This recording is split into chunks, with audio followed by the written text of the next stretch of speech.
স্বপ্নের পদ্মা সেতু হেঁটে হেঁটে পরিদর্শন করলেন সরকার প্রধান শেখ হাসিনা। মুন্সিগঞ্জের মাওয়া প্রান্ত দিয়ে শিশির ভেজা সকালের 7:30টার দিকে হঠাৎ প্রধানমন্ত্রী গাড়ি নিয়ে সেতুতে ওঠেন। সেতুর 7 নম্বর পিলার থেকে 18 নম্বর পিলার পর্যন্ত প্রায় 2 কিলোমিটার হেঁটে হেঁটে পদ্মা সেতুতে বোন শেখ রেহানাকে নিয়ে পরিদর্শন করেন সরকার প্রধান শেখ হাসিনা। আজ শুক্রবার 31শে ডিসেম্বর প্রধানমন্ত্রী গাড়ি নিয়ে পদ্মা সেতুতে ওঠার পর গাড়ি থেকে নেমে সেতুর 7 নম্বর পিলারে থেকে 18 নম্বর পিলার পর্যন্ত 1650 মিটার পথ হাঁটেন তিনি। এরপর আবার গাড়িতে ওঠেন। বেলা 8:30টার দিকে সেতুর জাজিরা প্রান্ত গিয়ে নামেন। জাজিরা প্রান্তে সেতুর সার্ভিস এরিয়ায় দুই বোন সকালের নাস্তা করেন। পরে আবার সেতু পার হয়ে ফিরে আসেন সড়ক পথে। এর আগে গত 24শে জানুয়ারি গোপালগঞ্জের টুঙ্গিপাড়া থেকে ঢাকায় ফেরার পথে বারবার তাকিয়ে স্বপ্নের পদ্মা সেতু দেখেছিলেন বঙ্গবন্ধু কন্যা শেখ হাসিনা।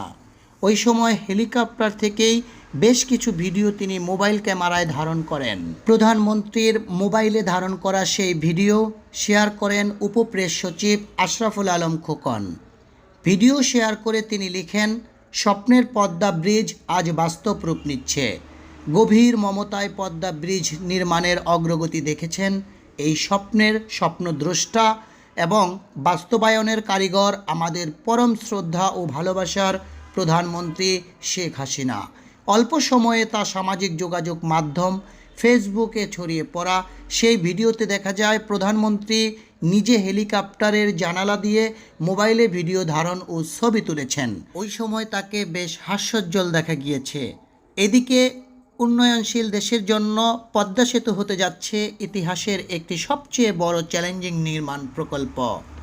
দেশের দক্ষিণ পশ্চিম অংশের সাথে উত্তর পূর্ব অংশের সঙ্গে ঘটবে এই পদ্মা সেতু উন্নয়নের ছোঁয়া। 2 স্তর বিশিষ্ট স্টিল এবং কংক্রিট নির্মিত ট্রাস্ট ব্রিজটির উপরের স্তরে থাকবে 4 লেনের সড়কপথ এবং নিচের স্তরটিতে থাকবে একটি একক রেলপথ। পদ্মা সেতু নির্মাণকারী ঠিকাদারি প্রতিষ্ঠান China major bridge engineering company. সেতুটি চালু হলে দক্ষিণাঞ্চলের 21টি জেলার সঙ্গে ঢাকা সহ সারা দেশের যোগাযোগ সহজ হবে। পদ্মা সেতু নির্মাণের অসম্ভাব্য যে যাচাই সম্পূর্ণ হয় 2005 সালে, প্রকল্প নেওয়া হয় 2007 সালে, ব্যয় ধরা হয়েছিল 10,162 কোটি টাকা। কিন্তু নানা জটিলতায় 7 বছর পর মূল সেতুর কাজ শুরু হয় 2014 সালে। এখন পর্যন্ত ব্যয় দাঁড়িয়েছে 30,193 কোটি টাকা। সময় মতো কাজ না হওয়ার পেছনে পদ্মা নদীর অনুন্নয়নের রূপ, বন্যার ভাঙন, করোনা পরিস্থিতিকে দায়ী করা হয়। গত বছরের ডিসেম্বরে সেতুর সর্বশেষ স্টিলের কাঠামো বা স্প্যান বসানোর পর মূল কারিগরিভাবে জটিল কাজ শেষ হয়। যুক্ত হয় মুন্সিগঞ্জের মাওয়া এবং শরীয়তপুরের জাজিরা। প্রধানমন্ত্রী শেখ হাসিনা 2015 সালের 12ই ডিসেম্বর আনুষ্ঠানিকভাবে সেতু নির্মাণের কাজ উদ্বোধন করেন। 2018 সালে 14ই অক্টোবর সেতুর রেল সংযোগ উদ্বোধন এবং সেতু পরিদর্শন করেন। এছাড়াও হেলিকপ্টারে করে সেতু প্রত্যক্ষ করেন বেশ কয়েকবার। 2022 সালের জুনে পদ্মা সেতু খুলে দেওয়ার টার্গেট নিয়েই চলছে শেষ পর্যায়ের কাজ।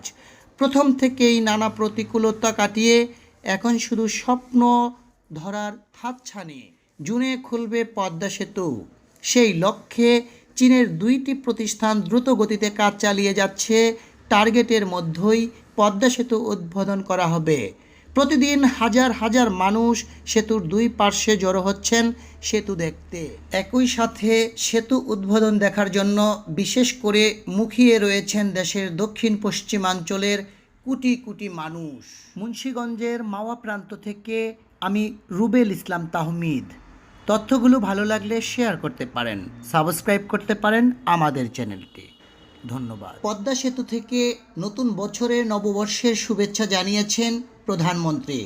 স্বপ্নের পদ্মা সেতু, সেখানে পাশাপাশি দাঁড়িয়ে বঙ্গবন্ধু কন্যা প্রধানমন্ত্রী শেখ হাসিনা এবং শেখ রেহানা, পিছনে সুবিশাল জনরাশি, মুখে স্বপ্ন ছোঁয়া প্রত্যাশার হাসি, এমন এক মাহেন্দ্রক্ষণের ছবি নিজের ফেসবুকে পোস্ট করেছেন প্রধানমন্ত্রীর পুত্র এবং সরকার প্রধানের তথ্য প্রযুক্তি যোগাযোগ বিষয়ক উপদেষ্টা সজীব ওয়াজেদ জয়।